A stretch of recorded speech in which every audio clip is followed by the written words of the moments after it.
Oke, baik.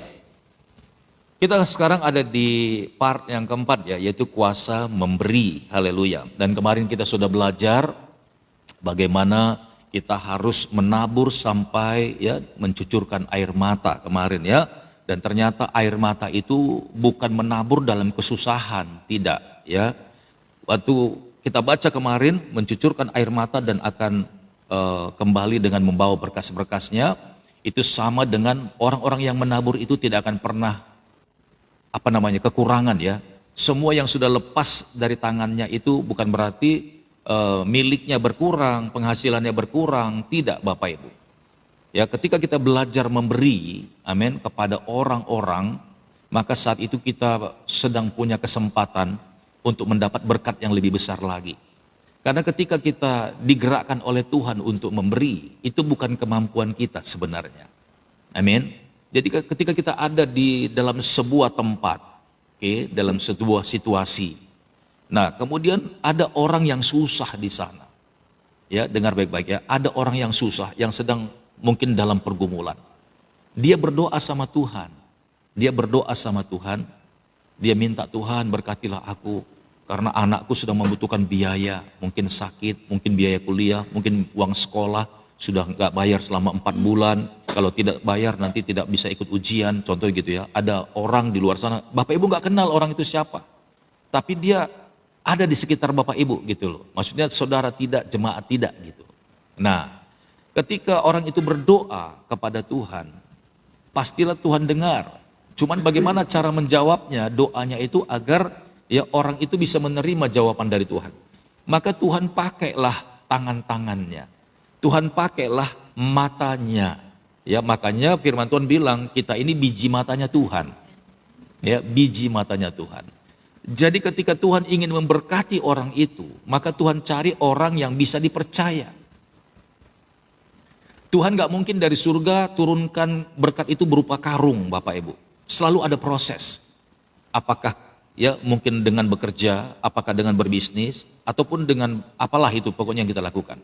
Tapi Tuhan buat sesuatu yang mungkin di luar nalar kita gitu loh.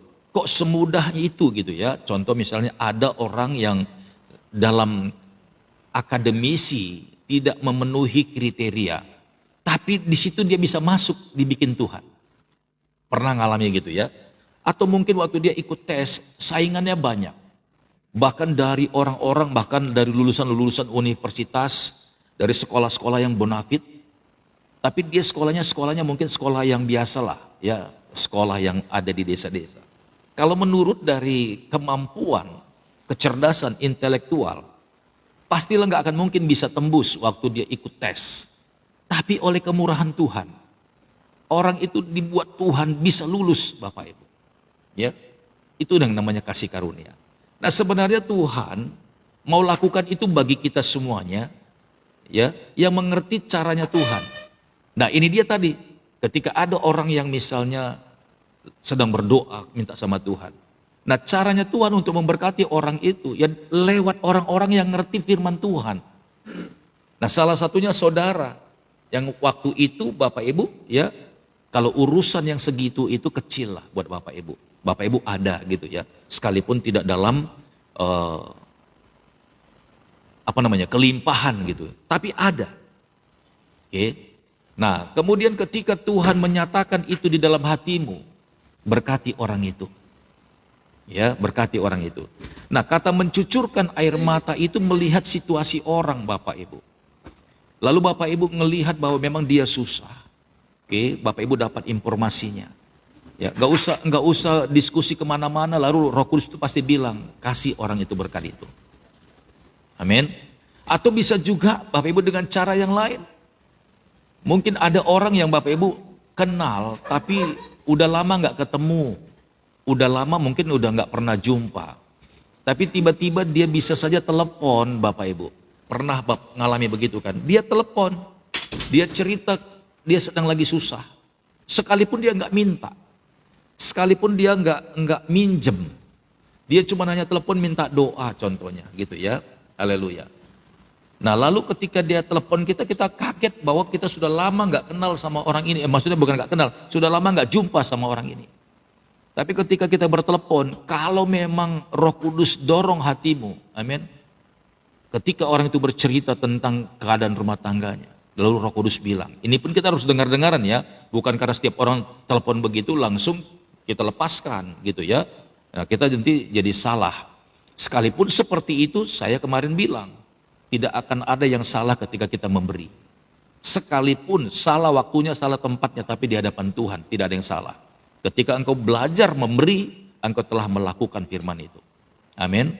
Jadi bukan meminjamkan, kalau meminjamkan nanti ada orang punya niat jahat, kita dibohongin, ditipu, nggak bayar-bayar, nah kita malah rugi. Tidak, tapi ini murni memberi Bapak Ibu. Ya, murni memberi. Jadi kitalah yang dipakai Tuhan sebenarnya untuk memberkati orang itu. Tetapi seakan-akan kalau secara dagingnya kita, aduh berkurang deh ini berkatku. Berkurang deh isi dompetku, barangkali kan begitu. Tapi sebenarnya tidak Bapak Ibu. Dalam hitungan secara kasat mata, engkau memang melihat bahwa milikmu itu keluar dan kasih ke orang. Yang jumlahnya tadi penuh sekarang sudah nggak penuh. Tapi jangan takut, sebenarnya Tuhan memang mau tolong orang itu tadi. Kan saya sudah katakan, dia tidak langsung turunkan karung berisi uang sama orang itu. Tidak, dia pakai malaikat-malaikatnya seperti saudara dan saya untuk tolong orang itu. Nah ketika itu engkau lakukan, amin, Tuhan gak akan mungkin lupa dengan dirimu. Jadi itu juga lah caranya Tuhan untuk memberkati kita, bukan membayar sejumlah yang sama. Ketika kita lakukan ketaatan itu, sebenarnya Tuhan bilang begini, aku mau memberkati engkau. Dia bilang sama kita yang memberi tadi, aku ingin memberkati engkau dan menjadikan engkau satu bangsa yang masyhur. Amin.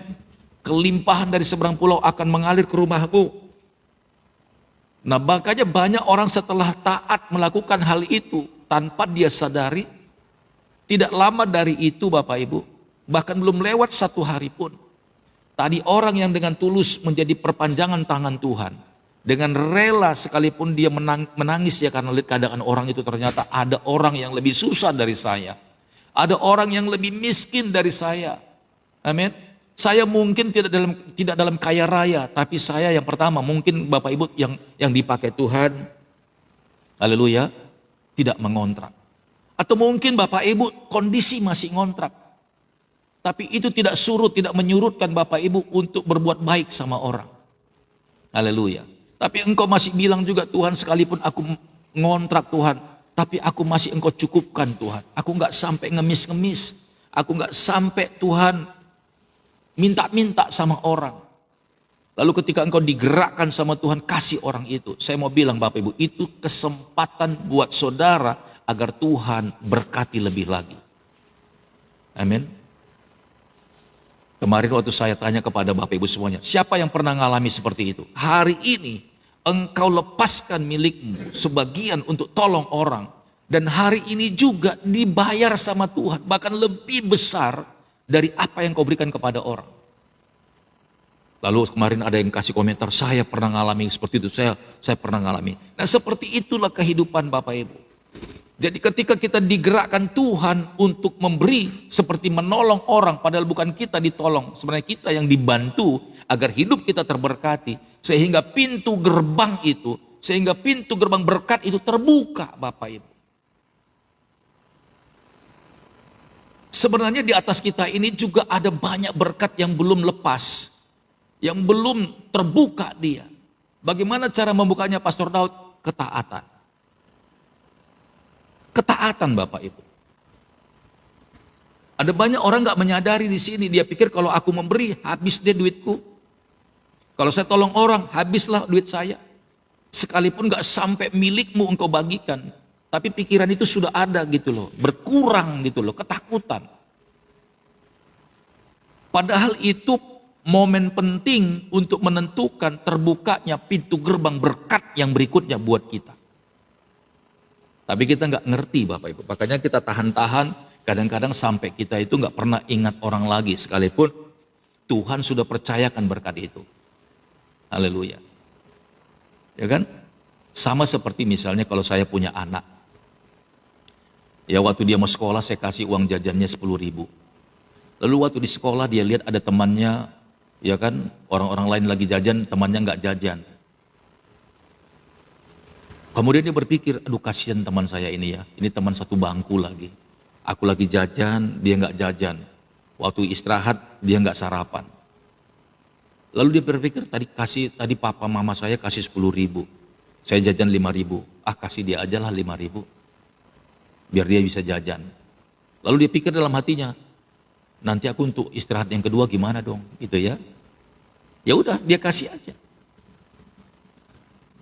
Nah kemudian setelah dia pulang dari sekolah, dia cerita sama papanya. Pah, tadi aku begini loh. Dia ceritakan ulang tadi kejadiannya. Lalu papanya bilang, berarti kamu istirahat kedua nggak ada jajan dong? Nggak ada, aduh kasihan banget sih lu. Kasihan banget nih anakku ini gitu ya. Ya udah nanti papa tambahin deh. Ya, aku tambahin. Nah, jadi ketika anak itu mau untuk menolong orang itu, tapi pasti orang tuanya nggak mau, anaknya itu susah gitu loh. Orang tua itu nggak mau anaknya nanti berikutnya kelaparan. Pasti mulai besok itu dikasihnya 15.000. Nanti kalau ada temanmu yang butuh kasih ya. Ya. Kalau ada orang yang butuh kasih. Nah seperti itulah kita. Kalau kita mau dipakai Tuhan, bukan berarti Tuhan izinkan kita jadi kurang dan miskin. Sebenarnya Tuhan sedang siap-siap akan membukakan berkat baru buat kita. Kalau kita berkati orang, maka kita juga pasti diberkati Tuhan, Bapak Ibu. Ini serius. Ya. Hosea 8 ayat 7b, Hosea 8 ayat 7b bilang begini. Sebab mereka menabur angin, maka mereka akan menuai puting beliung. Sebab mereka menabur angin, maka mereka akan menuai puting beliung. Kalau bahasa kerennya seperti yang sering kita sebutkan, barang siapa menabur angin, dia akan menuai badai. Itu untuk negatifnya ya. Kalau ada orang menabur angin yang sia-sia, maka badai akan datang kepadanya yang lebih berat lagi. Itu untuk yang negatif. Tapi kalau untuk yang positif, semua yang kita tabur itu akan kembali dengan balasan yang gede. Contoh, kalau kita ambil batu kerikil, Bapak Ibu, batu kerikil, kita lempar ke sebuah gunung batu. Batu kerikil nih, kita lempar ke sebuah gunung batu. Bes! Saya mau tanya sama kita, kira-kira batu kita itu kembali sendiri atau sama teman-teman yang lainnya? Tadi ada satu batu saya ambil, saya lempar ke sebuah bukit atau gunung batu lah. Atau anggap aja gundukan kumpulan dari kerikil-kerikil atau gunung batu gitu. Ketika saya ambil batu kecil, saya lemparkan ke bukit batu itu. Bes! Kira-kira yang turun itu bakal satu atau banyak? Banyak Bapak Ibu. Dia akan bergulung-gulung, tadinya satu, dua jadi empat, jadi tambah banyak. Gitu loh. Amin. Haleluya. Itu yang harus kita lakukan. Sama juga, iya banyak Pak berceceran, betul. Sama juga kalau kita di gunung salju. Coba ambil segenggam salju ya, genggam. Lempar ke bukit salju, ke gunung salju. Coba, jangan-jangan kita bisa ketimbun Bapak Ibu.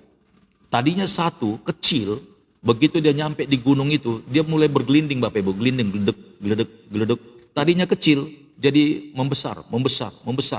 Dan kalau seandainya kita lempar jauh ke gunung es itu bisa jadi longsor Bapak Ibu. Semakin besar dia.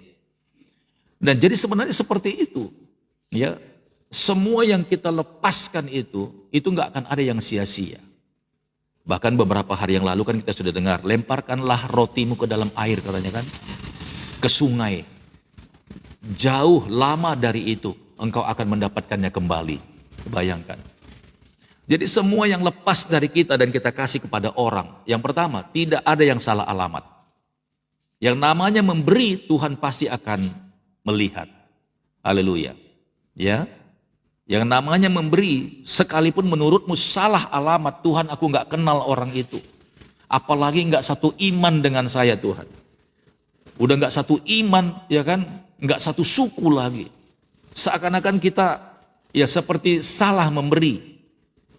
Tapi saya mau bilang, sekalipun engkau memberikan kepada agama lain, ya suku lain, Tapi kalau Tuhan suruh engkau memberikan sesuatu sama dia, kasih Bapak Ibu. Karena Tuhan itu kan tidak memandang bulu. Tuhan itu cinta semua manusia. Semua orang yang berdoa, semua orang yang susah, amin. Ketika dia mengingat Tuhan, maka Tuhan akan membuka jalan. Tuhan itu adil. Dia memberikan matahari kepada orang berdosa, memberikan matahari kepada orang benar juga. Itu adil dia. Jadi ketika Tuhan gerakkan hatimu, jangan sampai engkau bilang, ya Tuhan aku nggak mau kasih sama orang itu. Aku nggak kenal dia. Dia bukan satu iman dengan saya Tuhan. Jangan deh. Nggak boleh begitu. Karena apa Bapak Ibu? Karena suatu saat nanti juga ketika engkau mengalami satu masa yang kita tidak tahu kapan waktunya. Karena semua orang itu semua punya pengalaman hidup. Ketika engkau sedang masuk di dalam situasi yang sama, mungkin kelasnya berbeda. Engkau berharap dengan teman-teman seiman gak ada yang peduli dengan kita. Bahkan teman satu gereja pun ketika dia tahu kamu susah, gak mau bantu kita Bapak Ibu. Oke? Teman-teman sepelayanan apalagi, kebetulan waktu itu mereka lagi krisis juga, gak bisa tolong. Saya mau bilang, ketika engkau berdoa sama Tuhan, Tuhan bisa pakai orang asing untuk memberkatimu. Tuhan bisa pakai orang-orang yang tidak satu iman dengan kita untuk nolong kita Bapak Ibu. Amin. Itu yang namanya menabur dengan, amin, mencucurkan air mata. Bukan karena kita lagi susah aja kita harus nabur, tapi kadang-kadang kita melihat keadaan orang lain. Ternyata hidup kita lebih baik, masih bisa memberi. Dengar baik-baik ya. Orang yang bisa memberi, dipastikan orang itu di mata Tuhan hidupnya lebih baik dari orang yang diberi. Makanya ada istilah bahasa Batak katakan, amin. Apa bahasa Batak bilang? Tumagonado mangalean daripada manjalo. Ada nggak? Ada yang tahu nggak itu istilah orang Batak bilang? Memberi, istilahnya memberi itu tangannya di atas dan yang meminta tangannya di bawah. Siapapun dan kondisi apapun kita, haleluya, ya. Siapapun dan apapun kita, kalau kita memberi, sekalipun kita bukan orang kaya, hidupmu lebih terberkati Bapak Ibu. Pastikan itu. Hidupmu lebih terberkati. Bahkan berkat berikutnya yang akan engkau terima, amin, itu tidak sama lagi dengan berkat yang kau kasih ke bawah. Ingat ya, setiap pemberian yang kita lepaskan, itu kita arahkan dengan orang yang di bawah kita. Tumagon mangalian sian manjalo. Iya, tumagonado katanya ya, mangalian sian nama jalo. Nah gitu. Iya, karena ketika kita memberi kepada orang lain, menolong kepada orang lain, itu kondisi orang itu di bawah kita Bapak Ibu, bukan di atas, di bawah kita. Begitu juga kita, yang memberkati kita bukan yang di bawah, yang di atas kita. Levelnya sudah jauh lebih besar. Kalau kita levelnya 5, yang kita tolong levelnya 1. Maka nanti ketika Tuhan balaskan semua perbuatan baik kita, maka, amin, yang menolong di level 5 ini bukan level 5, tapi level 10. Bapak Ibu bisa paham kan kalau level 10 menolong yang level 5, itu nilainya bukan lagi sebesar yang kita kasih, tapi lebih besar. Jadi sebenarnya caranya Tuhan untuk menyelamatkan kita, amin, sama seperti Petrus itu. Haleluya. Amin. Ketika engkau memberi, taruh di dalam hatimu bahwa engkau punya satu pertolongan yang tidak terlihat. Siapapun itu, entah dari Amerika dia, dari Australia dia, entah dari mana dia, dari Kalimantan kayak dia, nggak tahu tas siapa itu. Ketika engkau belajar memberi, baik kepada orang yang kau kenal ataupun tidak, itu artinya engkau sudah punya lumbung satu yang tidak terlihat. Itu Tuhan ingat Bapak Ibu, nggak akan ada yang sia-sia kok, nggak akan ada yang sia-sia. Ya, haleluya. Jadi apapun yang terlepas dari kita itu tidak akan pernah percuma dan sia-sia. Amsal 11 ayat 24. Coba kita lihat. Amsal 11 ayat 24.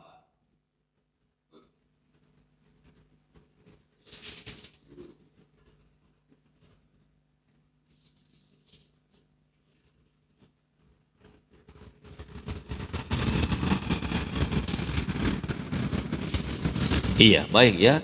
Roida Tambobolan sudah mengetikkannya. Terima kasih banyak. Amsal 11 ayat 24. Oke. Aceh juga sudah tuliskan. Perhatikan Alkitabnya ya. Amsal 11 ayat 24. Ada yang menyebar harta, tetapi bertambah kaya. Ada yang menyebar harta, tetapi bertambah kaya. Ada yang menghemat secara luar biasa alias pelit, namun selalu berkekurangan. Di mana kuncinya coba? Di mana selanya ini? Ada yang menyebar harta. Kata menyebar harta ini bukan boros. Amin. Beda dengan boros, beda dengan poya-poya. Tapi menyebar harta itu adalah memindahkan tempat milikmu ke tempat yang lain di dalam kehidupan manusia. Cuman beda tempat aja. Amin. Yang tadinya atas nama dirimu, lalu kamu ambil sebagian, lalu engkau kasih ke orang atas nama orang sekarang. Tapi dengar Bapak Ibu, di surga itu tetap punyamu loh. Enggak hilang itu, dicatat sama Tuhan. Berkat-berkat Tuhan yang dikasihnya di dalam hidup kita ini, kemana-mana aja dicatat sama Tuhan. Kalau engkau bikin pesta pora, engkau poya-poya, Tuhan tahu itu berkat-berkat yang Tuhan kasih, kau pakai untuk poya-poya, maka lihat, akan banyak sekali masalah ya yang akan kau hadapi. Tapi kalau engkau diberkati Tuhan, lalu engkau pakai dan engkau menolong orang dan engkau menyebarkan, katanya di sini, Tuhan catat dan Tuhan tahu, oh ternyata engkau manfaatkan untuk sesuatu yang baik. Maka Tuhan akan balaskan dari tempat yang tersembunyi, Tuhan akan balaskan semua perbuatan baikmu itu. Ada yang menyebar harta, tetapi bertambah kaya. Jelas. Ini level iman yang luar biasa. Kalau engkau sudah nyampe di level ini, engkau tidak takut miskin Bapak Ibu. Bahkan engkau rajin memberi, engkau tidak akan takut miskin. Serius. Ini sebuah investasi surga yang gak mungkin bisa dicuri. Ini investasi surga yang ngengat dan karat tidak bisa melahlapnya. Amin. Ini investasi surga yang suatu saat pasti cair punya. Haleluya. Nah, ada banyak orang punya duit, punya harta, tapi dia poya-poya. Amin. Dia poya-poya, pesta pora. Dia pikir dengan poya-poya sama temannya, pesta pora sama temannya. Nanti ketika dia susah, teman-temannya itu akan membalaskannya. Nggak ada itu. Nggak ada. Coba habiskan hartamu dengan pesta pora, dengan poya-poya. Ketika engkau banyak uang, teman-temanmu itu kayak lebah Bapak Ibu, lagi menghadapi bunga. Wih, rame mereka. Kemanapun engkau telepon, datang langsung. Karena mereka tahu bahwa kamu lagi tajir, lagi punya banyak duit, nyawer-nyawer. Betul. Tapi ketika engkau jatuh miskin, coba cari mereka, ada dekat-dekat. Dia bilang, jangan mau dekat-dekat. Ya kan, bapak itu lagi bangkrut. Jangan-jangan dia minjem duit sama saya lagi nanti. Pas doi pastor katanya. Itu kalau orang yang pesta pora itu bukan menyebar harta, bukan. Tapi yang namanya menyebar harta, milikmu ada di tempat lain, milikmu ada sama orang lain, sekalipun bukan konteks meminjam, tapi dicatat di surga itu punyamu. Masih ada labelmu di sana, sekalipun mereka pakai, sekalipun mereka bikin untuk jadi modal, sekalipun untuk pakai untuk berobat, enggak hilang Bapak Ibu, enggak hilang. Dicatat di surga, milikmu itu ke siapa-siapa aja. Ada yang mungkin ke Jakarta, ada mungkin yang ke Malaysia, ada yang mungkin ke Bengkulu, ada mungkin yang ke Samosir, ada mungkin yang ke Sipahutar, ada mungkin yang ke Porsea, ya kan, tak siapa-siapa aja itu orangnya yang kau kasih itu. Amin. Di mana-mana ada duitmu, di mana-mana ada milikmu, sekalipun nggak terlihat, Tuhan catat. Dan satu kali kelak Bapak Ibu, sekalipun bukan mereka yang membalas, tapi secara dalam roh Tuhan catat itu, dan itu harus kembali kepadamu. Bahkan melebihi daripada apa yang kita beri sama orang. Ya, iya. Nah beda dengan pesta pora.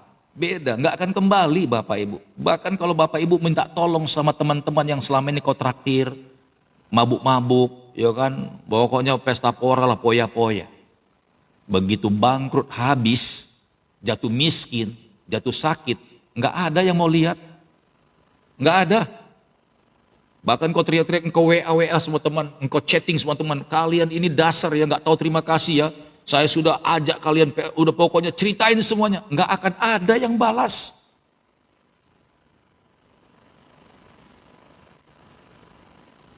Banyak orang yang begini nggak ngerti Bapak Ibu, menderita hidupnya, kasihan. Ya, jadi kita harus belajar. Justru engkau menyimpan hartamu di surga. Kalau engkau simpan di dunia ini di bank, bank bisa likuidasi, bank bisa bangkrut juga Bapak Ibu. Apalagi ada pernyataan hamba Tuhan bilang ya, bahwa Indonesia ini satu kali kelak katanya, siap-siap katanya, akan terjadi pemadaman listrik selama, waduh, bukan 1 hari 2 hari, ada yang seminggu.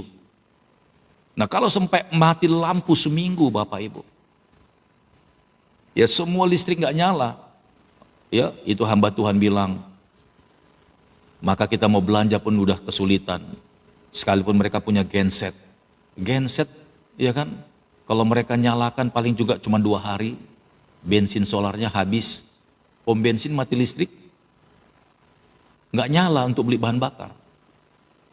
Kalau mereka punya genset, tapi mereka kan nggak mau rugi kan, nyalain genset berjam-jam, haleluya.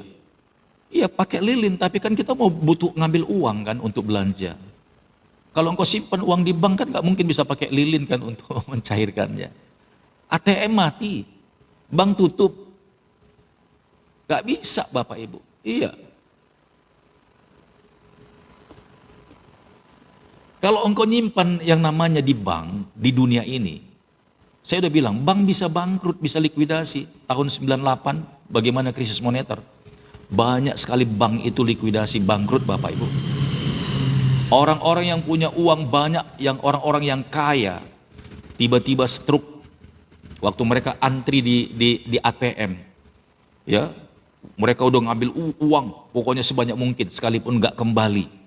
Bayangkan narik uang di mesin itu Bapak Ibu, kalau mereka punya uang sampai MM-an, dibatasi ngambil 50 juta doang. Ngambil 50 juta itu lama loh, ya kan, yang keluar 1 juta 250 ya kalau ATM kan, bayangin. Orang sudah deg-degan nih, saya kebagian nggak, saya kebagian nggak, saya kebagian nggak, dia mau pergi ke sana antri juga berkilo-kilometer. Itu tahun 98, saya lihat itu Bapak Ibu di Jakarta. Ada orang udah deg-degan Bapak Ibu, udah antri di ATM, begitu sudah stres, cas habis, nggak ada uang lagi di mesinnya. Wah itu langsung tumbang Bapak Ibu, banyak orang yang stroke, bahkan lewat, ya meninggal saat itu karena mikirin duitnya nggak kembali. Nah, itu kalau kita benar-benar mengandalkan dunia. Tapi kalau kita menabung di surga, amin, Tuhan kita itu nggak bohong Bapak Ibu. Dia pasti akan mengeluarkan milikmu itu. Ya, jadi ada yang menyebar harta, tetapi bertambah kaya, karena sebenarnya dia nggak akan kekurangan terus karena itu punya dia.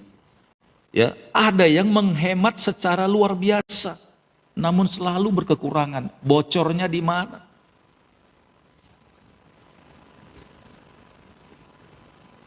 Orang yang menghemat dengan luar biasa, sometimes Tuhan suruh dia untuk memberikan sesuatu kepada orang, dia nggak mau mengeraskan hatinya. Dia pikir dengan menahan itu, dia mengirit seirit-iritnya, dia bakal kaya. Padahal dia nggak tahu, ngengat dan karat datang ke rumahnya. Bilalang pelahap, bilalang pengerik, bilalang pelompat. Kalau nggak hari ini anaknya yang mencret-mencret. Minggu depan batuk-batuk, ke dokter lagi, nggak sembuh-sembuh, berbulan-bulan. Belum lagi ada anak-anaknya yang sakit, yang sembuh, yang belum lagi sembuh, motornya rusak. Ada aja masalah. Motor sudah diperbaiki, handphonenya hilang, dicopet orang. Ada yang ngengat dan karat datang Bapak Ibu. Jauh-jauhlah sakit penyakit lah, jauh-jauh. Ada orang karena saking meditnya, hemat alias pelitnya sekali. Amsyong katanya. Sampai makan aja, padahal penghasilan cukup mapan.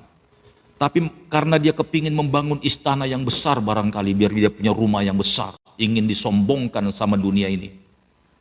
Dia irit seirit-iritnya Bapak Ibu. Beli beras kualitas yang paling murah. Makasih banyak Retampo. Beli lauk itu yang paling rendah. Beli ayam yang sudah tiren, amin. Beli ikan asin yang sudah akiran. Beli sayur yang sudah melos, yang sudah layu. Pokoknya low price lah semuanya. Ada orang begitu. Diirit, dimedit, dipelit, holit, menggiging. Haleluya, apalah itu. Makan pakai masako lagi katanya. Padahal bukan gak punya duit. Amin. Yang paling tepat itu makan tempe aja lah, tempe. 5.000 satu papan. Wih. Itu pun tempe yang paling murah, yang dicium sudah bau-bau apa itu, kayak bau karet itu loh. Harus tempe itu kalau dicium itu enak. Kalau digoreng itu membuat kita selera makan. Tapi ini tempe yang sudah akiran, yang paling murah kalau boleh 3.000. Haleluya. Dia pikir dengan cara begitu dia bisa cepat kaya. Tak taunya satu keluarga sakit-sakitan terus. Ya. Iya. Hati-hati Bapak Ibu. Amin. Bahkan kalau kita untuk keluarga kita sendiri pun jangan sampai ayat ini memukul kita. Kalau untuk sendiri itu ya the best lah. Ya kalau mau beli buah-buahan pun ya kalau nggak bisa grade 1, grade 2 aja lah, masih mantap. Jangan yang sudah di keranjang yang sudah obral, diskon 50%. Ya. Masih bisa kok Pastor Daud, nanti dipotong setengahnya aja, kan ini busuk masih aman kok, masih bisa dimakan. Astaga. Kalau dia uangnya benar-benar pas-pasan, ya kan? Ya mungkin masih ada alasan, tapi saya mau bilang sekalipun engkau orangnya pas-pasan, jangan coba-coba bikin begitu deh. Beli yang kualitas aja sekalian. Tapi duitnya nggak cukup Pastor, kalau nggak bisa beli sekilo, beli seperempat aja. Pastor Daud juga begitu kok. Kemarin musim panen duku, saya ceritain aja, saya kangen makan duku. Naik terus kan gitu kan, karena stoknya dari sana udah mulai habis. Muncul di pikiran saya, ada juga di sebelahnya yang sekilonya tuh cuma 6.000. Tapi udah hitam semua. Duit saya sedikit. Kalau yang 6.000 masih bisa saya beli 2 kilo. Kalau yang segar, setengah kilo juga nggak dapat. Lalu Ibu Susan bilang, udah jangan yang itulah. Beli yang segar aja, kalau nggak bisa sekilo beli seperempat aja. Yang penting kan kita bisa rasain sebentar aja kok. Seperempat aja beli. Sekalipun cuma sekali makan habis, tapi kan udah puas kan. Seger gitu loh. Ngapain yang beli yang udah hitam-hitam, udah penyet-penyet, itu bentuknya nggak jelas di dalam. Haleluya. Amen. Apalagi mau kita kasih sama orang. We give the best. Segarkan puas Pastor. Iyalah. Mahal. Kalau kita nggak bisa beli 1 kilo, beli seperempat aja. Bang, beli bang 5.000 bang. Memang nggak dikasih seperempat. Sekalipun cuman isinya tadinya kalau 1 kilo itu bisa 50 biji ya kalau duku ya. Tapi kalau kita beli, kalau misalnya seperempat ya anggap aja beli 10 biji lah dalamnya. Ya bagi 2 aja makan, asik tapi segar, cuman goceng. Cuman 5.000 ini kok. Ya kan? Nah, jadi ciri-ciri orang yang diberkati itu, ya Amsal 11 ayat 24 ini. Ada yang menyebar harta tetapi bertambah kaya, ada yang menghemat secara luar biasa. Udah menghemat secara luar biasa. Astaga. Saya ngebacanya aja nih, kira-kira modelnya seperti apa nih ya? Ada nggak di sini nih? Coba kasih contoh dulu dong, tampilannya seperti apa nih kalau orang yang menghemat secara luar biasa. Kira-kira karakternya gimana nih? Semoga yang menonton ini nggak ada ya. Saya yakin yang menonton ini nggak ada. Apalagi udah terima pengajaran dari Pastor Daud, kayaknya nggak ada deh. Udah berubah semua. Udah berubah semuanya. Ya. Haleluya. Jadi kalau kita benar-benar bisa menghargai hidup kita Bapak Ibu. Semua yang kita lepas, apakah waktu belanja, apakah memberi orang, amin. Sebenarnya kita sedang menyelamatkan diri kita, serius. Sebenarnya kita sedang menyelamatkan diri kita, menyelamatkan masa depan kita. Ya, ya kalau engkau ingin sehat panjang umur, ya nggak ada salahnya investasi dari sekarang. Ya, ini untuk di dalam tubuhmu loh. Ya belilah makanan yang sehat, minumlah susu, makanlah buah-buahan yang segar, buah-buahan yang menunjang seluruh kesehatan tubuhmu. Bagaimana biar kulitmu nggak keriput? Ya makan buah apel, ya kan? Bagaimana biar mata kita terang jos gitu kan? Makanlah vitamin A seperti wortel terus, setiap hari ngejus gitu kan? Ya nggak apa-apa, bukan berarti kita jadi orang kaya, tidak. Tapi kita dapat menghargai hidup kita. Nah saya mau bilang, orang yang bisa menghargai hidupnya, yang bisa menilai hidupnya, yang bisa menghormati dirinya, nggak akan rugi dia. Coba bandingkan dengan orang yang umurnya sama, tapi orang itu nggak pernah makan buah, nggak pernah makan yang sehat. Coba bandingkan, jauh Bapak Ibu, kelasnya jauh, ya kan? Jauh. Jadi Bapak Ibu nggak rugi. Orang tanya, Pak, Bu, umurnya sudah berapa? Saya sudah hampir 60. Ah, serius? Kenapa memang? Saya ngelihat penampilan Bapak ini kayak masih 50. Dalam hati ngomong begini, oh haleluya. Ternyata memang ada faedahnya ya kalau kita ngerawat badan. Ada. Ternyata ada faedahnya ya kalau kita makan makanan yang sehat dan bergizi. Ada. Daripada mikir-mikir biar jadi kaya, amin, tapi badan rontok, nggak makan yang sehat, mengirit seirit-iritnya seperti ayat ini tadi. Haleluya. Ya, menghemat secara luar biasa. Bukan tambah kaya, tambah miskin. Kenapa? Kena TBC. Paru-parunya tuh kurang gizi. Pencernaannya kurang vitamin, matanya ya kan ke dokter terus, masuk angin terus. Ya jelaslah masuk angin, nggak ada vitamin, nggak ada benteng di dalam tubuhnya yang gimana nggak masuk angin. Iya kan? Haleluya. Ayo dong support dong tubuhnya. Nah kalau badan kita kuat dan sehat, bukankah kita segar cari duitnya? Bukankah kita semangat untuk bekerja? Nggak pernah mangkir kalau di pabrik, nggak pernah absen kalau di kantor, nggak ditegur sama atasan, naik jabatan. Bukankah itu upahnya? Kalau kita investasi untuk sesuatu yang baik, sama juga ketika kita memberi kepada orang, kita memindahkan memindah lokasikan yang kita punya, tapi tetap berkat Tuhan itu ada. Haleluya. Amin ya. Betul Amang katanya. Iya. Ngapain ya kan? Ternyata memang mimpinya kenyataan. Dia bangunlah istana yang besar. Tapi begitu peresmian, besok ada lagi pamflet di rumahnya. Yang tadinya itu selamat memasuki rumah baru. Baru diresmikan Bapak Ibu. Senangnya dia. Tapi ternyata, ya kan, karena memang temperamennya pelit. Haleluya. Medit. Bangun rumah itu pun gak mudah Bapak Ibu. Kalau hatinya gak ikhlas, kalau hatinya gak tulus, tabungannya yang tadinya itu hampir 1 M tiba-tiba melorot Bapak Ibu. Karena di otaknya adalah digital. Haleluya. Ketika dia lihat rekeningnya mulai habis, padahal sudah pindah jadi rumah. Amin. Agak panik dia ketika dia nggak pegang uang. Habis, padahal sudah jadi berbentuk rumah. Banyak orang setelah rumahnya jadi, sakit Bapak Ibu. Stres dia. Tadinya baru minggu depan peresmian, sekarang sudah rest in peace di Son Maradian. Boa-boa. Orang kaget, bukankah ini kemarin baru meresmikan rumah baru? Bukankah kemarin baru menikahkan anak borunya?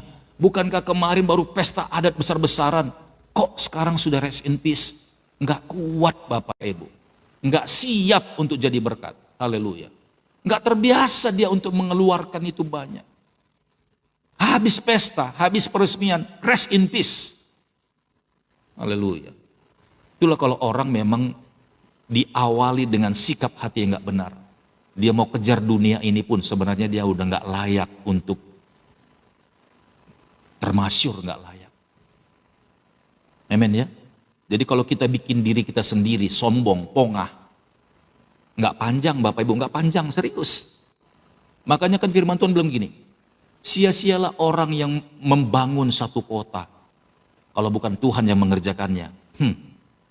Sia-sialah orang yang mengawal, amin, sampai pagi kalau bukan Tuhan yang menjaganya, sia-sia. Paham kan maksud itu? Jadi kalau bukan Tuhan yang membuat kita bahagia, kalau bukan Tuhan yang membuat kita sukses, kalau bukan Tuhan yang membuat kita diberkati, amin, urungkan niatmu. Engkau pasti kecewa. Jadi kalau kita lakukan dan taat dengan perintahnya Tuhan ini, sebenarnya Tuhan sedang melatih kita untuk dipersiapkan ke sana. Makanya pengajaran ini diawali dari, amin, waktu di part yang pertama, semua yang Tuhan jadikan, amin, untuk mendatangkan kebaikan. Haleluya. Kadangkala kita terlalu memakai kacamatanya kita. Saya ulang kemarin khotbah yang kemarin ya. Kan kita pakai kacamata begini kan. Yang kita lihat di depan kita ini carut marutnya di sini. Makanya kita stres. Tapi coba kita pinjam kacamatanya Tuhan. Ternyata di atas ini semuanya, di luar yang frame ini, banyak lagi lanjutan ceritanya. Kita cuma hanya segini doang yang kita lihat pakai kacamata manusia. Nih, cuma segini doang. Makanya banyak orang panik, stres, putus asa. Semua yang terjadi di dalam dia nggak siap. Tapi ternyata lanjutan ceritanya dari kacamata manusia ini, lanjutan ceritanya ternyata, di sini ada keindahan. Di sini ternyata ada rencana Tuhan yang luar biasa. Terusnya lagi diikutin, ternyata Tuhan sedang mendesain sebuah kehidupan yang luar biasa. Kenapa Bapak Ibu nggak mau taat waktu di sini? Karena ketakutanmu untuk jadi miskin, engkau lakukan ketidaktaatan itu. Engkau takut susah, engkau takut nggak punya.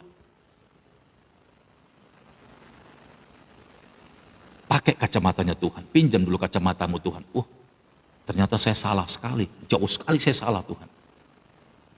Amin. Ada banyak orang melihat keadaannya ketakutan. Ya, tapi kan pastor saya kan lagi orang susah, nggak bisa memberi. Itu kan kadang-kadang. Padahal Tuhan bilang, kasih yang punyamu itu, nanti aku akan bayar. Tapi nggak sanggup gitu loh untuk melangkah ke iman itu, iman yang nekat itu. Padahal cuma sekala, cuma selembar doang, mungkin itu 50.000. Kasih, orang itu lagi butuh. Enggak lah Tuhan. Padahal Tuhan sudah membuka itu pintu gerbangnya. Kalau kau lepaskan itu, ini punyamu ini mau terlepas ini. Ini yang ini mau kebuka ini, kau mau kebuka enggak nih? Cuman ketaatan aja, enggak berani Bapak Ibu.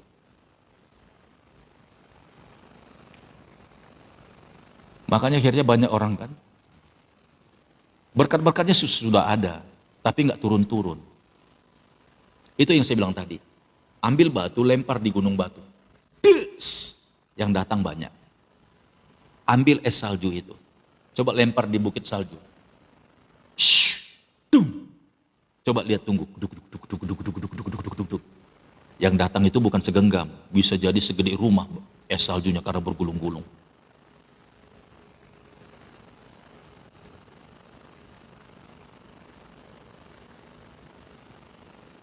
Jadi bukan karena kaya miskinnya. Itu yang saya bilang tadi. Orang yang menabur sambil mencucurkan air mata akan pulang membawa berkas-berkasnya. Mencucurkan air mata yang kedua, sekalipun engkau memang lagi kurang, tapi Tuhan bilang tabur nak, ayo tabur sekarang. Nanti kamu lihat, tabur sekarang nak. Tapi dia percaya, karena engkau yang menyuruhnya Tuhan, aku harus menebarkan jala juga. Akhirnya Petrus dapat ikan yang besar-besar dan banyak. Orang yang mau diperintah sama Tuhan, yang taat dan setia, amin, nggak akan pernah sia-sia. Haleluya, nggak akan pernah sia-sia. Coba kita lihat Lukas 16 ayat 10 sampai 18.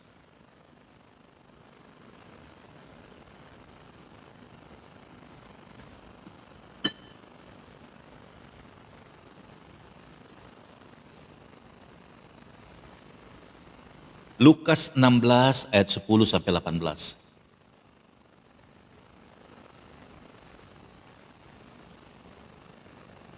Iya, Tio Florida Sitompul sudah menulisnya, dan Yuliana, Inang Dormauli juga, Damaris.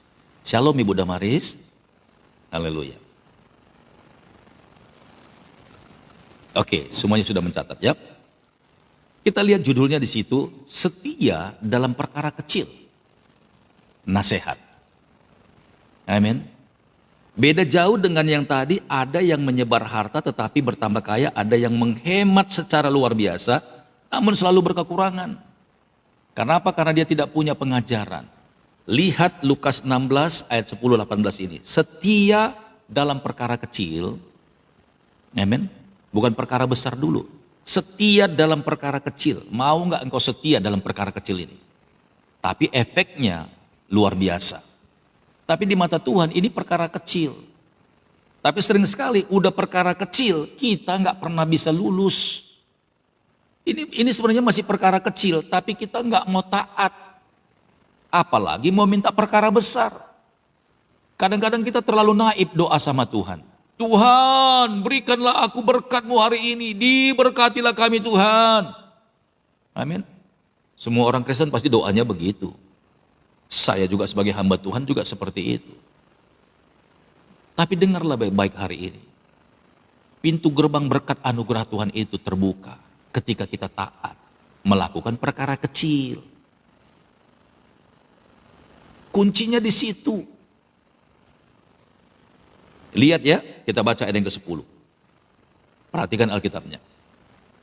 Barang siapa setia dalam perkara-perkara kecil, ia pasti setia juga dalam perkara-perkara besar.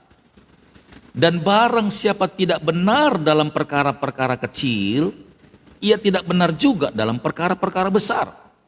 Artinya ketika engkau mau taat dan setia dalam perkara kecil, maka efeknya, timbal baliknya, engkau akan menerima perkara yang besar. Garis bawahi perkara itu bukan kasus, perkara itu cerita. Ya, bukan kasus. Perkara itu bisa didefinisikan juga kasus, tapi perkara itu adalah cerita, situasi. Oke. Nah, lihat ya. Barang siapa setia dalam perkara-perkara kecil. Jadi semua yang terjadi dalam hidup kita tapi perkara kecil, ia setia juga dalam perkara-perkara besar. Dan barang siapa tidak benar dalam perkara-perkara kecil, ia tidak benar juga dalam perkara-perkara besar. Amin. Kalau engkau memberikan orang miskin, orang yang lagi kebutuhan berkat-Mu itu perkara kecil. Amin. Tapi nanti Tuhan percayakan perkara besar, tetap engkau tidak berubah hatimu. Karena memang hatimu itu suka memberkati. Artinya Tuhan akan tambahkan berkatnya lebih dahsyat lagi. Dan Tuhan akan suruh kamu, akan Tuhan pakai kita untuk memberkati orang yang tadinya kita selalu kasih mungkin 10.000. Tapi ketika Tuhan percayakan berkat itu, Bapak Ibu tidak lagi sama. Amin. Engkau semakin diberkati Tuhan. Lalu ketika engkau tahu itu, Tuhan, ini berkat-Mu juga. Ketika ada orang lain lagi butuh, engkau sanggup lagi dipercaya untuk melakukan perkara yang besar itu. Jadi bukan pelit ya. Ada banyak orang setelah diberkati, tetap aja sama. 5.000 juga cukup lah, 10.000 juga sudah cukup lah gitu. Amin. Ketika engkau dipercayakan Tuhan perkara besar, engkau juga bisa dipercaya. Yes Lord. Saya tidak akan tahan-tahan sebab ini berkatnya Tuhan. Kasih yang terbaik lah. Sampai orang terkaget-kaget. Ya kan? Nah lihat ya. Barang siapa tidak benar dalam perkara-perkara kecil, ia tidak benar juga dalam perkara-perkara besar. Pasti nggak benar. Di perkara kecil aja nggak setia, apalagi Tuhan tambahkan nanti perkara-perkara yang besar. Nggak akan benar dia. Dia korupsi rohani. Ada di sini orang yang suka korupsi rohani. Hati-hati Bapak Ibu, ya. Tanpa kita sadari kita juga sering korupsi rohani. Ketika kita sudah diberkati Tuhan, ketika kita sudah dinaikin Tuhan, diangkat sama Tuhan, kita tidak pernah mengingat lagi semua yang Tuhan pernah lakukan itu. Ayat yang ke-11. Jadi jikalau kamu tidak setia dalam hal mamon yang tidak jujur itu, siapakah yang akan mempercayakan kepadamu harta yang sesungguhnya? Ternyata level mamon ini, kalau kita setia di level mamon, mamon itu bisa harta, kekayaan, harkat, martabat, itu mamon. Yang dibangga-banggakan manusia itu mamon. Kalau engkau setia dalam hal mamon ini dan mempermuliakan Tuhan, maka perkara mamon ini akan diubahkan Tuhan menjadi perkara-perkara yang lebih dahsyat, yang orang tidak bisa mikirin Bapak Ibu. Artinya kita padahal berurusan dengan hal-hal sepele, tapi Tuhan percayakan hal-hal yang luar biasa yang gak masuk akal. Paham maksud saya kan? Yang gak masuk akal, itu Tuhan jadikan. Apakah itu mujizat kesembuhan, apakah itu mujizat istilahnya kita dibuat Tuhan menjadi orang yang viral gitu ya. Kan gak masuk akal tuh, ada loh. Entah bagaimana caranya Tuhan sehingga mata dunia diarahkan kepada kehidupanmu, ada loh. Haleluya. Amin. Makanya kalau kita setia dalam perkara kecil mamon ini, maka Tuhan akan mempercayakan perkara besar bagi kita semuanya. Dan kita nggak akan pernah goyang Bapak Ibu. Dalam konsep pikiran kita bahwa semua yang ada di dalam hidupku itu punya Tuhan. Nggak akan terkecoh saya, sekalipun Tuhan udah buat saya sekarang menjadi miliarder, saya nggak akan berubah sikap. Saya nggak akan berubah warna Tuhan. Saya nggak berubah rasa Tuhan Yesus. Siapa di sini yang kalau Tuhan jadikan seperti itu nggak berubah warna? Yakin nggak Bapak Ibu? Ketika Tuhan berkati hidupmu melebihi daripada apa yang kau pikirkan, dan engkau yakin bahwa engkau tidak akan berubah warna, tidak berubah rasa, tidak berubah bentuk. Hati-hati Bapak Ibu. Manusia ini nggak kuat. Ketika dia dibawa naik, lupa diri. Amen. Puji diri hamamago katanya. Puji Tuhan, haleluya. Yes, ya. Kita belajar Bapak Ibu. Amen. Orang yang sudah terbiasa dalam perkara kecil, setia dalam perkara kecil, maka Tuhan akan percayakan perkara besar. Dia juga nggak akan berubah. Dia tetap sama, rendah hati, suka berbagi. Ya, dia sharing and caring dengan orang, karena dia tahu bahwa apa yang kumiliki ini punya Tuhan. Haleluya. Ya, nggak akan berubah sombong dia. Itu kalau orang setia dalam perkara kecil. Makanya kenapa kita harus setia dulu dalam perkara kecil ini. Nanti ketika Tuhan sudah melihat bahwa kita ini dapat dipercaya, lalu perkara besar dia izinkan, tetap kita ini menjadi orang yang rendah hati, nggak sombong. Tetap jadi berkat terus, tetap melayani terus. Kenapa? Di konsep kita bahwa apa yang ada padaku itu semuanya milik Tuhan. Ayat ke-11 saya baca ulang. Jadi jikalau kamu tidak setia dalam hal mamon yang tidak jujur, siapakah yang akan mempercayakan kepadamu harta yang sesungguhnya? Ternyata ada harta yang sesungguhnya yang belum terlihat itu, amen. Itu yang saya bilang tadi, di atas kepala kita ini banyak berkat yang belum terlihat, yang belum terbuka jatuh kepada kita, amen. Dan untuk membuka itu, kuncinya cuma satu, yaitu ketaatan. Perkara kecil yang disebutkan tadi itu sepele, tapi banyak orang gak lulus. Makanya saya katakan, pintu gerbang yang besar, di baliknya itu banyak sekali yang namanya berkat-berkat Tuhan. Tapi pintu itu sedang terkunci. Nah saya mau bilang sama Bapak Ibu semuanya, pintu sebesar apapun dia, yang menutup dia, amin, adalah kunci, gembok. Mau pintu mobil, mau pintu brankas, ada kuncinya. Saya mau tanya sama kita, kuncinya besar gak sih? Untuk membuka pintu gerbang istana presiden, untuk membuka pintu gerbang istana raja-raja. Besar sekali pintunya. Kuncinya besar gak? Sampai gak bisa diangkat. Wah, muter kuncinya di lubangnya itu. Enggak Bapak Ibu, kuncinya kecil. Itu yang disebut ketaatan. Amen. Kalau engkau tidak taat dalam perkara kecil, bagaimana mungkin engkau bisa dipercaya, amin, perkara besar.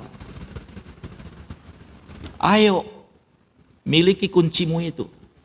Bilang sama Tuhan, Tuhan saya punya kunci untuk buka pintu gerbang itu. Ketaatanku. Wah keren. Tuhan tahu, I know you. Aku tahu kamu siapa, makanya kamu punya kunci itu. Bukalah nak, buka. Lihat berkat-berkat di balik pintu gerbang itu. Buka dalam nama Yesus. Terbuka Bapak Ibu. Itu yang dibilang tadi, dikatakan tadi, ya kan? Siapakah yang akan mempercayakan kepadamu harta yang sesungguhnya? Begitu Bapak Ibu, buka, semua yang kau butuhkan itu ada. Bukan hanya mobil, bukan hanya rumah, bukan. Tapi semua yang dicari oleh manusia. Kebahagiaan, kedamaian, ketenangan, kesembuhan, panjang umur. Semua yang dicari-cari oleh manusia. Yang berani bayar mahal dengan asuransinya. Ternyata dengan ketaatan itu, di balik pintu gerbang itu, Tuhan sudah sediakan. Haleluya. Orang-orang butuh bayar harga Bapak Ibu. Sampai asuransi jiwa. Ratusan juta. Bapak Ibu nggak perlu asuransi, cukup dengan ketaatan saja. Pintu gerbang anugerah itu terbuka. Dan di sana damai sejahtera, kesejahteraan, ketenangan, kemurahan, kesehatan, panjang umur, mujizat juga Tuhan sediakan di situ. Ada yang perlu ditakuti? Enggak ada. Haleluya. Itu kalau orang yang taat. Ayat yang ke-12. Dan jikalau kamu tidak setia dalam harta orang lain, tuh lihat. Siapakah yang akan menyerahkan hartamu sendiri kepadamu? Itu tadi yang harta sesungguhnya tadi itu. Dan jikalau kamu tidak setia dalam harta orang lain, siapakah yang akan menyerahkan hartamu sendiri kepadamu? Dengar baik-baik. Ternyata di balik semua hartamu itu, sebagian kecil itu milik orang lain. Dan itu harus engkau lepaskan. Kenapa Bapak Ibu? Karena ternyata di sebagian hartanya orang lain di dunia ini, rupanya sebagiannya itu punya saudara. Makanya ketika engkau lepaskan punya orang lain yang ada di milikmu, maka milikmu yang ada di orang lain itu juga terlepas. Haleluya. Paham ya? Kalau engkau bisa dipercaya atas milik orang lain, maka milikmu yang sedang ditahan sama orang, yang kau tidak tahu entah di mana itu, apakah di Amerika, di Australia, di Papua, di Aceh, enggak tahu kita entah di mana itu. Tapi ketika engkau setia dalam perkara kecil, ternyata di dalam milikmu itu ada punya orang lain dan kau berikan itu tadi, maka punyamu yang sedang dipegang orang yang enggak tahu Bapak Ibu entah di mana, itu dilepaskan Bapak Ibu. Itulah berkat yang sesungguhnya. Haleluya. Keren kan? Nah jadi anak-anak Tuhan itu sebenarnya kalau tahu rahasia ini kan Alkitab Bapak Ibu yang saya bahas ini. Bapak Ibu kan baca juga kan?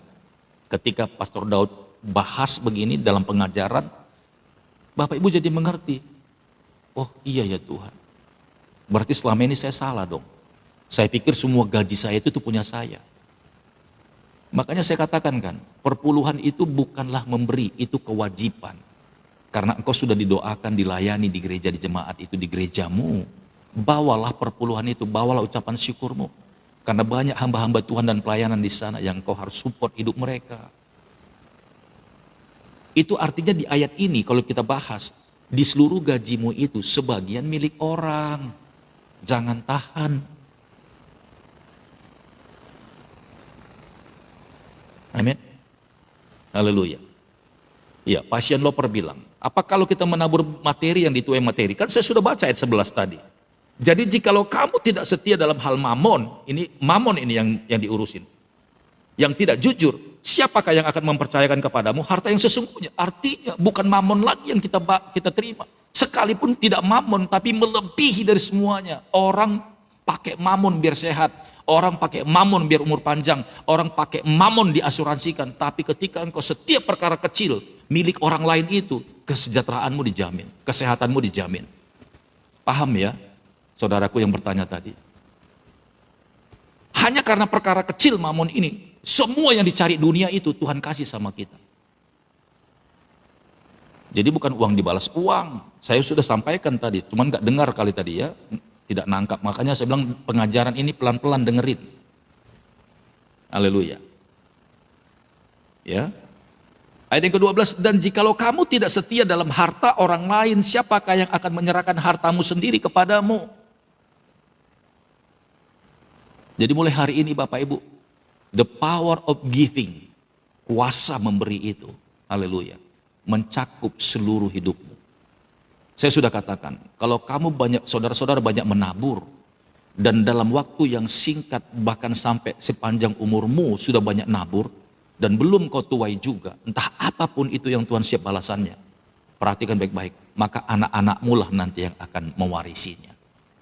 Makanya jangan heran generasi-generasi yang papa mamanya dulu suka memberi, menolong orang, generasinya nggak akan pernah nggak jadi orang miskin. Serius.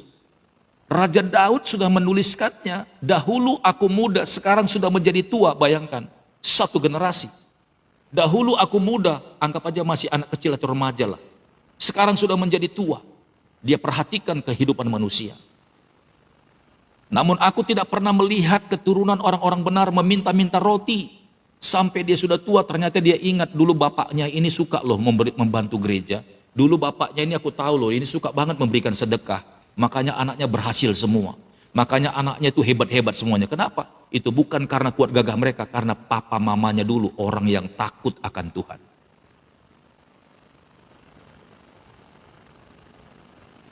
Daud memperhatikan itu, satu generasi dia perhatikan ketika ada orang tua yang mencintai Tuhan, yang rendah hati, yang selalu berbagi, dan yang selalu menolong dan berbelas kasihan kepada orang. Bukan karena kayanya dia, tapi hatinya yang kaya. Daud memperhatikan ketika itu orang tua tadi sudah tua, bahkan sudah meninggal, dilanjutkan sama generasinya hidupnya. Amin. Tapi Daud memperhatikan anak-anaknya berhasil semua, sukses semua. Inilah yang berkat yang di ayat apa tadi dikatakan, ayat 11 tadi, ya, mempercayakan kepadamu harta yang sesungguhnya. Anak-anakmu diberkati Tuhan, itu pun harta yang sesungguhnya. Makanya ada lagu orang Batak kan. Anak koki doha moraon dia. Tapi konsepnya salah. Orang Batak berpikir dengan kerja keras, ya, cari banting tulang, menyekolahkan anaknya tinggi-tinggi, biar anaknya jadi orang hebat. Tapi nggak ada konsep nasihat untuk ketika dia menabur, melayani Tuhan dan dia percaya bahwa anak-anaknya pasti ditanggung jawab sama Tuhan, nggak ada. Makanya muncullah kesombongan, ya kan? Kesombongan. Elat, tel, dan late. Lagunya sih bagus Bapak Ibu. Ketika anak itu dijadikan sebuah sasaran, hamoraun diau, kehormatan. Jadi orang tua berusaha untuk pokoknya ngumpulin harta, sekolahin anaknya sampai tinggi-tinggi. Betul, tepat sekali. Tapi itu kan jadi kesombongan kuat dan gagahnya kita. Ya, kuat dan gagahnya kita. Kita mau jadikan anak-anak kita jadi orang hebat, tapi bukan karena maunya Tuhan. Makanya banyak orang tua akhirnya kecewa kan, ketika anak-anaknya ternyata tidak mengerti timbal balik balasan ke orang tuanya. Karena orang tuanya tidak punya taburan-taburan, iya, wholesome, tel, dan latte. Orang tuanya salah konsep. Dia pikir dengan begitu anak-anaknya bakal membalas, bahkan memberikan penghormatan kepada orang tuanya. Ternyata anak-anaknya enggak. Karena menabur dengan cara yang salah. Ingat baik-baik Bapak Ibu. Kita boleh bermimpi, jadikan anak-anak kita jadi orang hebat, sekolahin mereka, kuliahin mereka tinggi-tinggi. Tapi yang paling tepat itu adalah lakukan ketaatan di hadapan Tuhan. Ketika engkau tidak mengerti bagaimana masa depan anak-anakmu, Tuhan yang berpikir atas mereka. Ketika engkau mungkin menyekolahkan anak-anak orang yang gak sekolah, tanpa kau sadari, Tuhan akan sekolahkan anak-anakmu dengan caranya dia. Dibikinnya beasiswa, dibuat anak-anakmu itu prestasi juara, dibukakan jalan pintu gerbang berkat yang kau tidak tahu. Ketika engkau tolong orang-orang susah, Tuhan yang akan menolong anak-anakmu sampai jadi. Itu konsep yang benar. Amin. Oke. Jadi lihat ya. Dan jikalau kamu tidak setia dalam harta orang lain, siapakah yang akan menyerahkan hartamu sendiri kepadamu? Seorang hamba tidak dapat mengabdi kepada dua tuan, karena jika demikian ia akan membenci yang seorang dan mengasihi orang lain. Atau ia akan setia kepada yang seorang dan tidak mengindahkan yang lain. Kamu tidak dapat mengabdi kepada Allah dan kepada Mammon.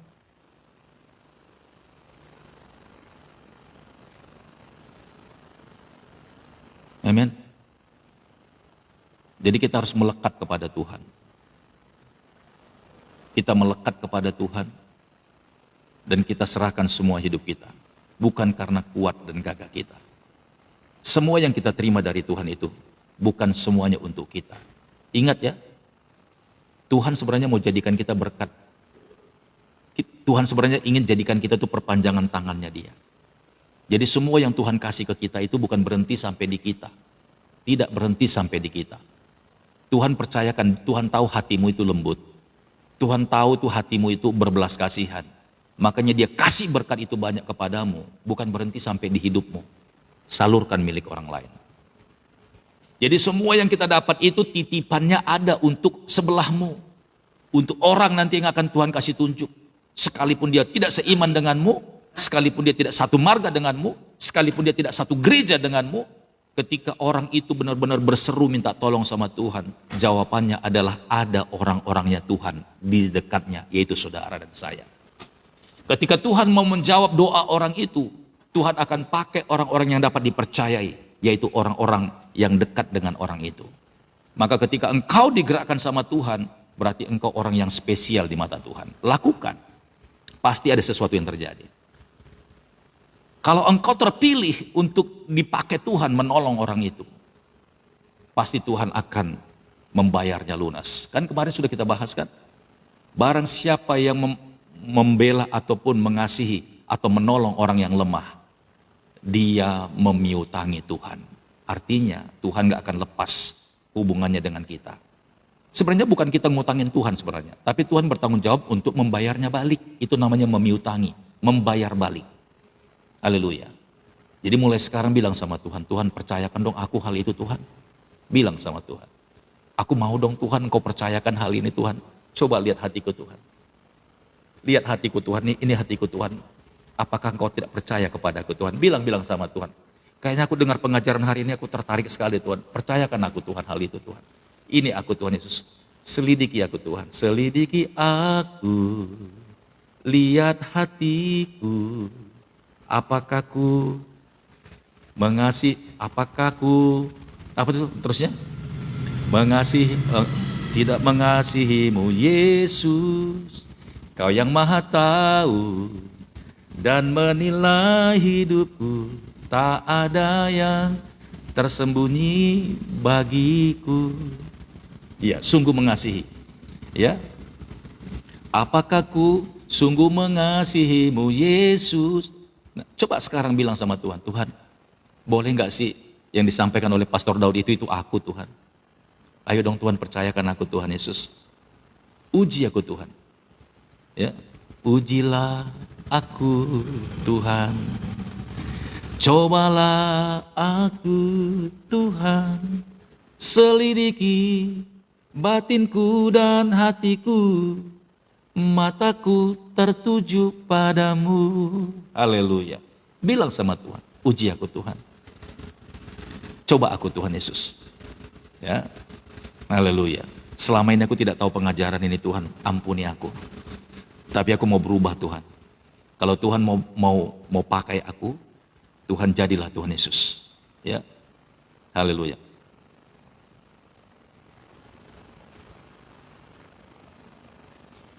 Iya, ini Mama Gabriel. Pak Pendeta mau sharing kalau Eda sama Haha Doliku menghujat, merendahkan, menghakimi. Iya, kalau dia memang mau berubah, mau bertobat, kita akan layani ya. Karena bisa jadi dia menghujat karena dia tidak tahu, hatinya masih tertutup.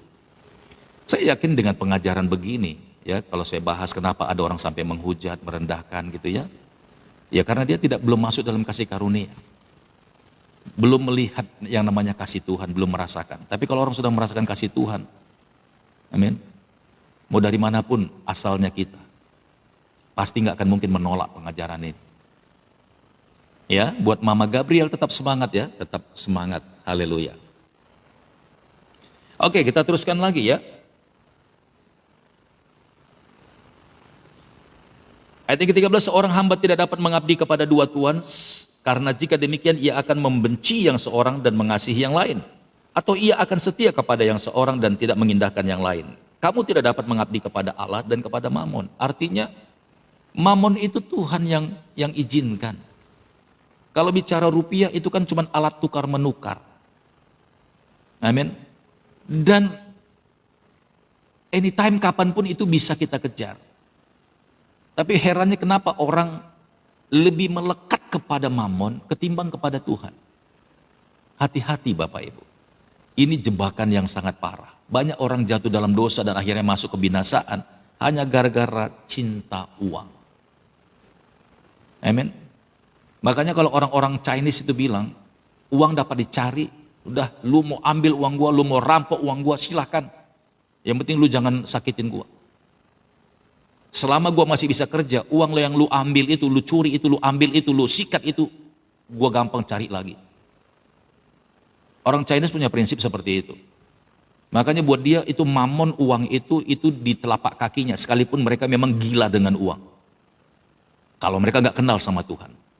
Apalagi kalau mereka kenal sama Tuhan, buat mereka itu uang.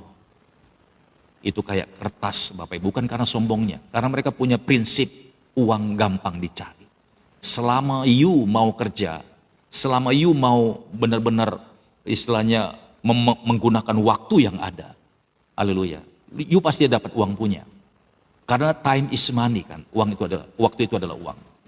Tapi kalau sampai gara-gara mamon itu engkau tukar, amin, sampai Yesusnya keluar dari hidupmu, bahkan kau tidak lagi datang sama Tuhan, bahkan kau tidak lagi bisa menyembah Tuhan hanya gara-gara mamon, itu salah besar. Ada yang aneh dalam hidup. Amin. Kalau hanya karena mamon saudara sampai terlupakan. Gara-gara mamon engkau sombongnya bukan main. Gara-gara mamon engkau bisa menghujat orang, bahkan menuduh, haleluya. Amin. Merendahkan orang itu. Ingat ya, mamon itu bukan hanya uang, tapi harga diri, kesombongan, ya, kesombongan, status sosial. Kalau engkau pakai itu untuk merendahkan orang lain, minta ampun sama Tuhan. Ya, haleluya. Semuanya itu didengar oleh orang-orang Farisi, hamba-hamba uang itu. Dan mereka mencemoohkan dia, lalu ia berkata kepada mereka, kamu membenarkan diri di hadapan orang, tetapi Allah mengetahui hatimu. Sebab apa yang dikagumi manusia dibenci oleh Allah. Amin. Fokusnya kita Bapak Ibu, sekalipun kita semakin diberkati Tuhan, semakin getol lagi cari Tuhan. Tuhan, setelah aku tahu rahasia ini Tuhan, ternyata mamon itu, harta kekayaan itu begitu mudahnya. Aku nggak mau melekat di sana, aku mau melekat kepada Tuhan. Pegang hatiku Tuhan, jangan aku jatuh, karena mamon ini jahat. Syarat dengan pesta pora. Banyak orang setelah dia masuk di level tertentu, dia lupa untuk jadi berkat, tapi dia pakai untuk pesta pora. Berapa banyak orang, amin, akhirnya melakukan kehidupan yang gak senonoh. Berpoya-poya, nyawer, menunjukkan kekayaannya Bapak Ibu. Kalau ada pesta, widih, uang 100.000, begepok di tangan, cekret, menunjukkan dirinya, siapa dia, bahwa dia sudah berhasil, dari keturunan siapa dia, di kampung mana dia, haleluya. Tapi giliran dia kalau ada orang susah di gereja, enggak berkedip matanya juga Bapak Ibu, enggak tersentuh sedikit pun.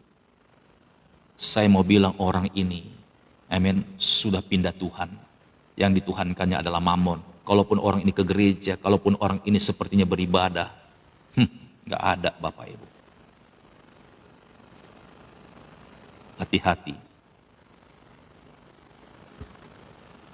Banyak orang seperti itu, agar dilihat orang, disombongkan. Amin. Sebentar lagi juga habis kok itu. Setelah habis, lihat, coba cari teman-temannya.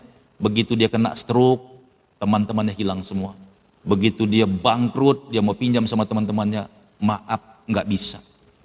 Karena apa? Karena dia tidak menabur dengan benar. Justru dia membuang dan menghambur-hamburkannya dengan pesta pora dan berpoya-poya. Ayat 16, hukum Taurat dan kitab para nabi berlaku sampai kepada zaman Yohanes, dan sejak waktu itu kerajaan Allah diberitakan dan setiap orang menggagahinya, berebut memasukinya. Ayat 17, lebih mudah langit dan bumi lenyap daripada satu titik dari hukum Taurat batal. Artinya kebenaran ini tetap berlaku sampai kapanpun. Amin. 18. Setiap orang yang menceraikan istrinya lalu kawin dengan perempuan lain, ia berbuat zina, dan barang siapa yang kawin dengan perempuan yang diceraikan suaminya, ia berbuat zina. Apapun yang dia lakukan berzina. Kenapa kok di sini tadi bahasnya tentang perkara kecil mamon, kok bisa larinya ke dalam pernikahan, dalam rumah tangga, hubungan suami istri sampai ke dalam perzinahan? Saya mau bilang Bapak Ibu, rumah tangga yang tidak punya konsep yang benar. Rata-rata rumah tangga itu hancurnya karena mamon. Sekalipun judulnya ada perzinahan, perselingkuhan, semuanya karena mamon. Ketika suami tidak bisa dipercaya masalah mamon, maka suami punya kesempatan berdosa untuk mengkhianati pernikahannya. Ketika istri tidak bisa dipercaya masalah mamon, akan ada kesempatan untuk berbuat dosa, mengkhianati pernikahan rumah tangganya. Semuanya karena uang. Enggak mungkin istri yang tidak punya duit mau laki-laki lain mendekat. Bohong.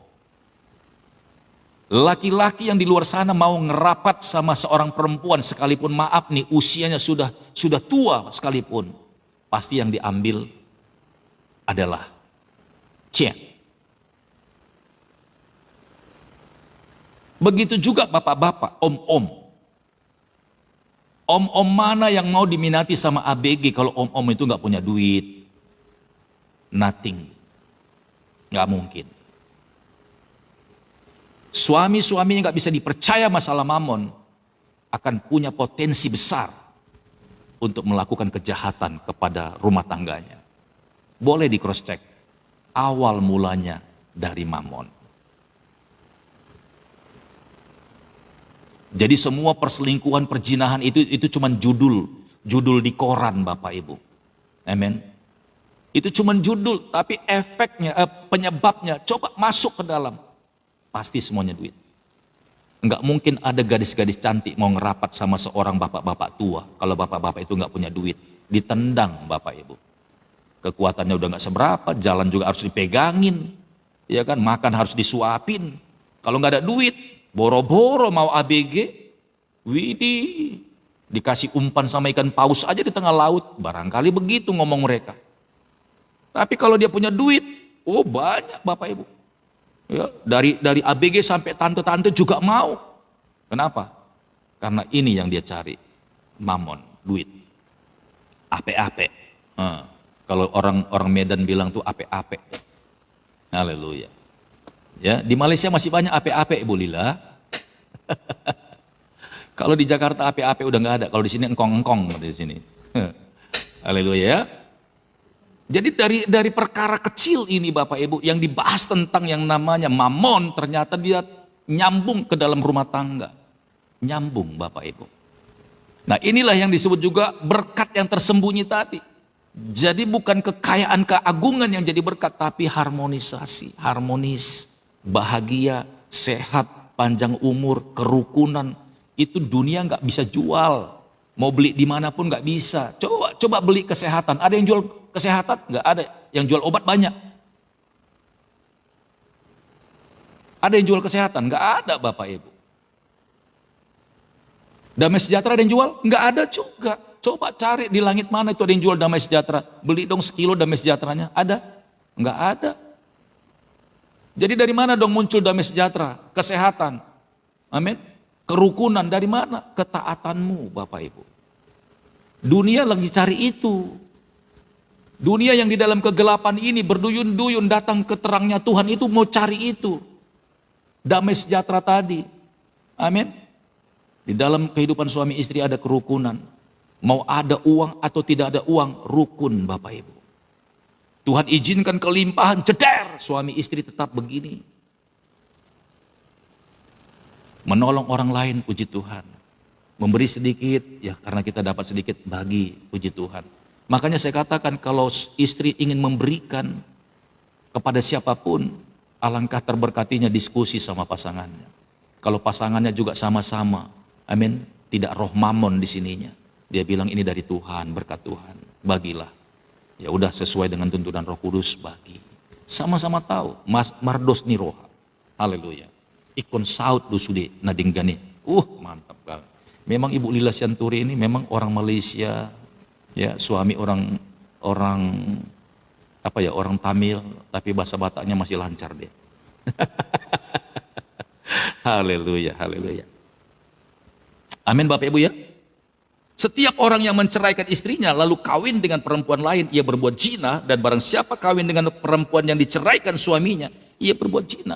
Lihat, perempuan yang tidak bisa dipercaya masalah mamon, nggak akan bisa dipercaya. Istri-istri juga begitu, nggak bisa dipercaya. Tapi kalau dia bisa dipercaya masalah mamon, suaminya itu akan tenang dia, kemanapun dia pergi. Amin, istrinya itu pasti setia. Begitu juga suaminya. Kalau suaminya bisa dipercaya masalah mamon, haleluya, harga diri, jabatan, uang, semuanya Bapak Ibu, kalau bisa dia dipercaya, istri-istrinya pasti akan bahagia. Nggak akan mungkin dia melenceng. Nggak mungkin. Karena dia takut sama Tuhan. Amin. Kiranya pengajaran ini boleh jadi berkat bagi kita semuanya. Sampai jumpa di pengajaran berikutnya. Seperti gelombang di tengah lautan, bergulung-gulung sampai ke tepian. Demikianlah berkat-berkat Tuhan yang diberikan kepada orang-orang yang setia kepadanya. Seperti gelombang di tepian pantai, bergulung-gulung sampai ke tepian dan tidak pernah berkesudahan. Seperti itulah berkat-berkat yang Tuhan berikan kepada orang yang melakukan firman-Nya. Sampai jumpa di live berikutnya. Tuhan Yesus memberkati. Shalom.